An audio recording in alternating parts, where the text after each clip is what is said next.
स्वागत है आप अपने YouTube channel study with R K sir. आज हम पढ़ेंगे नीट की तैयारी में अगला पार्ट। अगला क्वेश्चन है, निम्नलिखित में कौन सा स्रोत नवीनीकरणीय जैव ऊर्जा का नहीं है। चार ऑप्शन रहे, लकड़ी, चारकोल, बायोगैस, कोल। तो इसका राइट ऑप्शन है कोल। फिर है, निम्नलिखित में कौन सा सूक्ष्मजीव स्विस पनीर में उपयोग आता है। तो ये रहे आपके option, propionibacterium, geotrichum, penicillium, streptococcus. तो इसका राइट आंसर है प्रोपियोनियो बैक्टीरियम। वायरस संक्रमण के बाद संक्रमित कोशिकाओं द्वारा कुछ पदार्थ मुक्त किए जाते हैं। यह पदार्थ कहलाते हैं, वेरी IMP है ये, हमेशा एग्जाम में पूछा जाता है।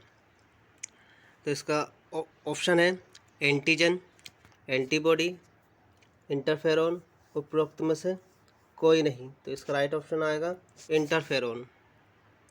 निम्नलिखित में से कौन सा वैक्सीन ऊतक संवर्धन से संबंधित है। कि निम्नलिखित में कौन सा वैक्सीन उसको और वृद्धि करके कराया जाता है। तो इसमें ऑप्शन है chicken pox, hepatitis B, anti rabies, measles. तो इसका राइट आंसर है एंटी रेबीज। हिमलिन को कौन से प्रकार के ट्रांसजेनिक सूक्ष्मजीव से तैयार किया जाता है। कि जो ह्यूमन इंसुलिन है उसको किस सूक्ष्मजीव में तैयार किया जाता है। तो ऑप्शन रहे आपके इचेरिया coli, Entamoeba coli, Pseudomonas, कोलेस्ट्रिडियम।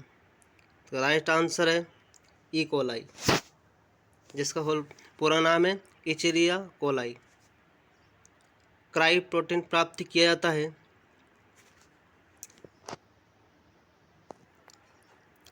Bacillus थ्यूरोजेनेसिस, bacillus सबटिलिसिस, कोलेस्ट्रिडियम चेलेची, E coli. तो आपका राइट आंसर है बेसिलस थ्यूरोजेनेसिस। बायोगैस में सम्मिलित है। ये इस प्रकार से है कि बायोगैस में मुख्यतः किस किन गैसों का मिश्रण होता है। तो है CO2, C2H carbon dioxide, ethanol या हाइड्रोजन, मीथेन कार्बन डाइऑक्साइड या हाइड्रोजन, मीथेन सल्फर डाइऑक्साइड या हाइड्रोजन, इथेन कार्बन मोनोऑक्साइड या H2। तो इसका राइट आंसर आएगा मीथेन कार्बन डाइऑक्साइड H2। अगला प्रश्न है, सिट्रिक अम्ल उत्पादित किया जाता है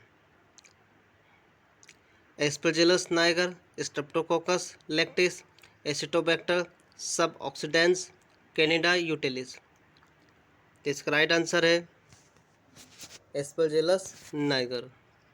विटामिन B12 का निर्माण किसके द्वारा किण्वन के द्वारा किया जाता है। कि विटामिन B12 किण्वन के द्वारा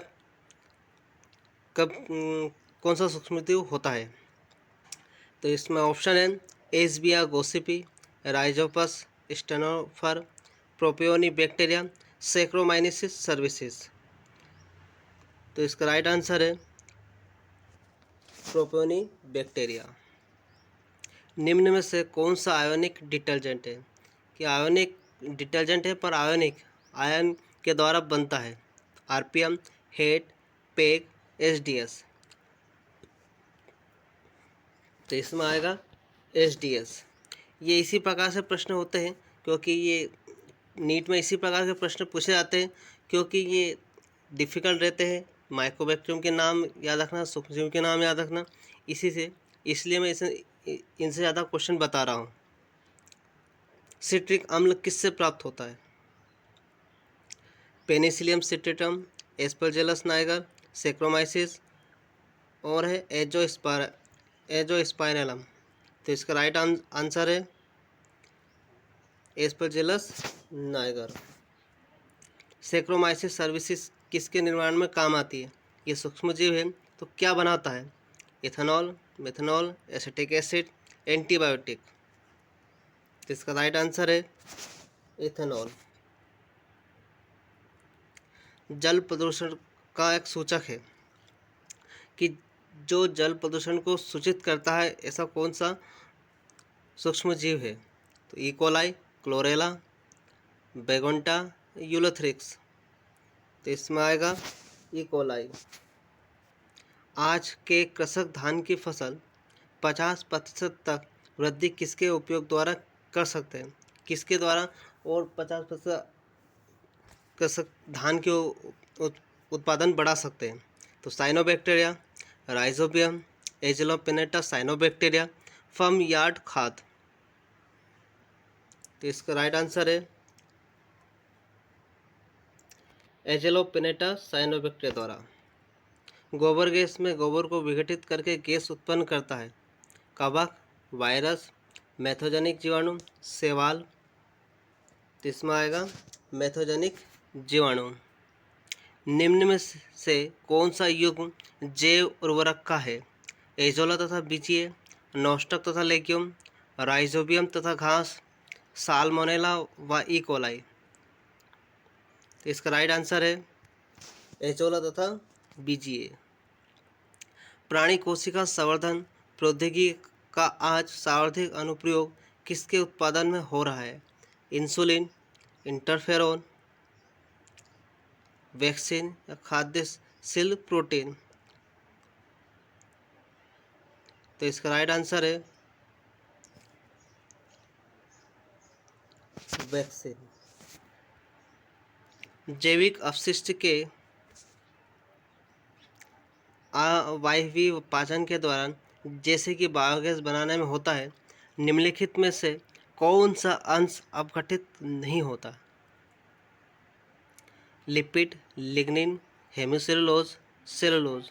कौन सा बिना ऑक्सीजन की उपस्थिति में कौन सा पचता नहीं है? तो इसमें आएगा लिग्निन। हाल ही में भारत सरकार ने पेट्रोल में अल्कोहल को मिलाने की इजाज़त दे दी गई है। पेट्रोल में कितनी मात्रा में अल्कोहल मिलाने की इजाज़त दी गई है? 5%, 2.5%, 10 से 15% या 10%। तो इसका राइट आंसर है 5%। एक स्वतंत्र जीवी नाइट्रोजन स्थिरीकरण साइनोबैक्टीरियम जो जलीय फर्न एजोला के साथ सहजीवी सहचारी बना सकता है, कौन सा है? Anabaena, tolypothrix, chlorella, nostoc. तो इसका राइट आंसर है एनाबिना। निम्न में से कौन सा कथन सही है? बीटी कपास में बीटी इंगित करता है कि आनुवंशिक रूपांतरित जीव जैव तकनीक से प्राप्त होते हैं। सोमेटिक हाइब्रिडाइजेशन वांछित जीन रखने वाले दो पूर्ण पादप कोशिकाओं के संयुक्त होने में सम्मिलित होते हैं। रक्त संवर्धित हिस्ट्रीन ट्रांसजेनिक ब्रेसिका नेपस के बीजों से उत्पन्न किया जाता है। फ्लेवर सेवर प्रजाति इथाइलिन के उत्पादन को बढ़ाती है जो उसके स्वाद को बेहतर करती है। क्या आएगा इसका राइट आंसर? रक्त संवर्धित हिस्टीन ट्रांसजेनिक ब्रेसिका नेपस के बीजों को उत्पादन किया जाता है। बाकी तीनों कथन गलत है। बेसिलस थ्रोजेनेसिस से प्राप्त क्राइफस एंटोटॉक्सिन किसके प्रति कारगर होते हैं? मक्खियाँ, निमेटोड, बॉलवर्म, मच्छर।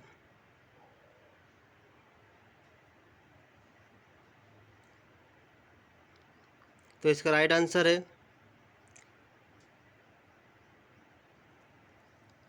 बॉलवर्म।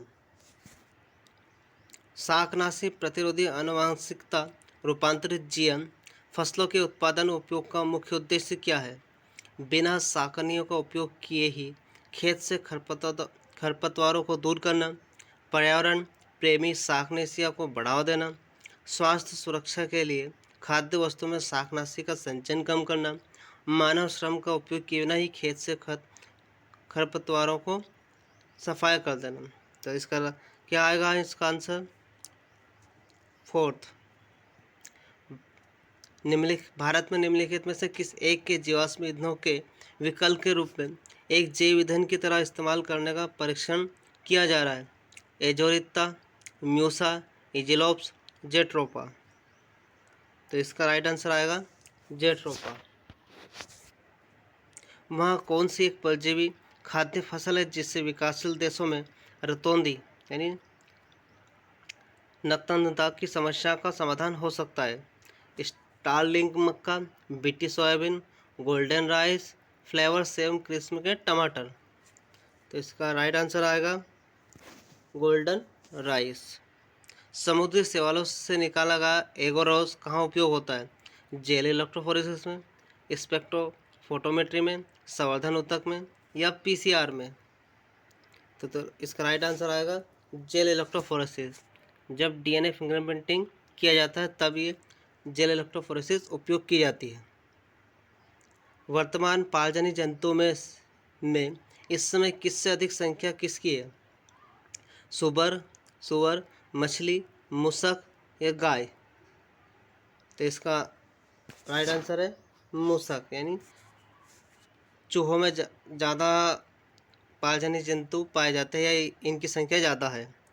फेड बैच किण्वन विधि में शर्करा को निरंतर डालने की प्रक्रिया निम्न में से किस एक के लिए की जाती है? सीवेज विखंडन में, मीथेन बनाने में, एंटीबायोटिक्स प्राप्त करने में, एंजाइमों के शुद्धिकरण में? तो इसका राइट आंसर है एंटीबायोटिक्स प्राप्त करने में। पौधों में आरएनए इंटरफेरेंस प्रक्रिया का उपयोग करके किसके विरुद्ध प्रतिरोध विकास करने के लिए किया जाता है? कीटों के, सूत्रकृमियों के, कवकों के या वायरसों के? तो इसका राइट आंसर आएगा सूत्रकृमियों के। आज के लिए इतना ही काफ़ी।